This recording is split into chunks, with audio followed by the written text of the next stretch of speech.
Good morning, good afternoon, good evening, whatever time you are watching this. It's Sam Prentice back once again with another quick video for you. Today we're talking about the MakerMade Maslow CNC machine, so tune in.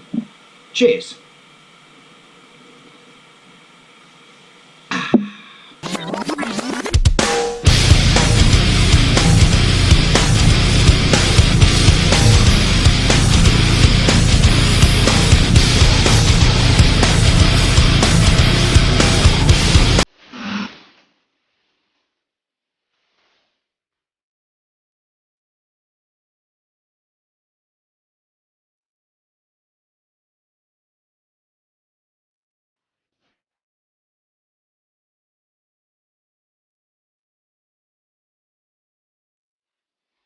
Well, sorry about the music. I wanted to use that for a little while, so it's my channel, so it's my rules. Anyway, let's get on. So the MakerMade Maslow CNC machine was born from a project hobby by Bar Smith in 2015.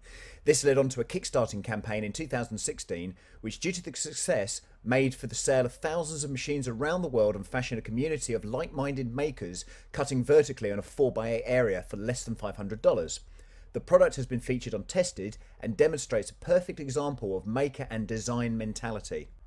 Enter the MakerMade movement.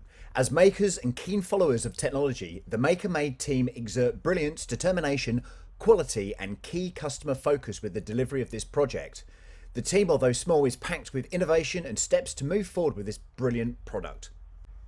No sooner did I take super fast delivery of this CNC machine, MakerMade have now launched a second pre-order version of this product called the M2, which I believe is a homegrown upgrade and further contemporary improvements, which include aluminium extruded Z-axis, GRBL duo board, custom laser mount for JTEC lasers, spring for drive chain slacks, collar reducers, and access to the MakerMade's Instapath, which is an SVG creation software. This is shipping in June and they're currently running a sale if you want to take the plunge into making some awesome stuff. This unit's also 40% faster. That's my sales pitch over, so back to my current setup. It took a couple of hours to set up the frame, cutting the UK equivalent of 2x4. Again, MakerMade have produced an easy to follow document on how to set up the frame, and online you can find a multitude of frame build videos, which again are very much down to how you prefer the frame to be set up.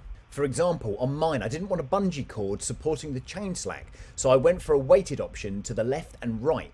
This of course may not work for you, but it's down to individual choice. So you've built your frame and hopefully decided on a router. So setting up the ground control software and configuring the router was quite an easy process. Step-by-step software takes you through how to set it up, the chain tensioning, the Z-axis and the area of work. I did have a couple of setup problems, however there's a bunch of information online and the community on Facebook is also very handy.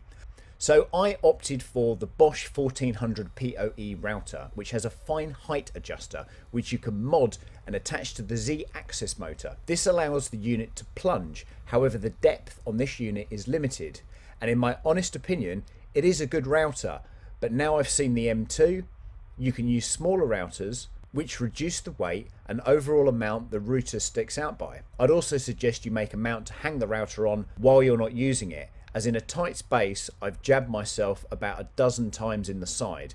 Future router choice is definitely going to be a DeWalt or Makita with their low profile, which seems to be a really good choice.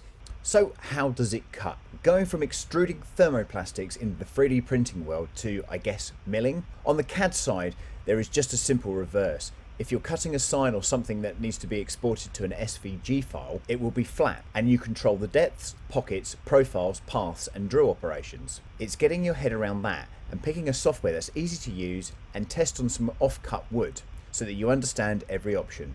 If you're using, say, Fusion 360, there are add-ons to export into MakerCam or direct from Fusion. The types of cut and your weapon of choice, or in this case the size of your bit, will certainly determine many factors including plunge depth and how many passes that you're going to make. Those decisions could turn a simple project into a full day in the garage. Due to the pandemic I was unable to get some of the wood material at the time of making this video. However, I have been CADing up and making more videos which will be on their way.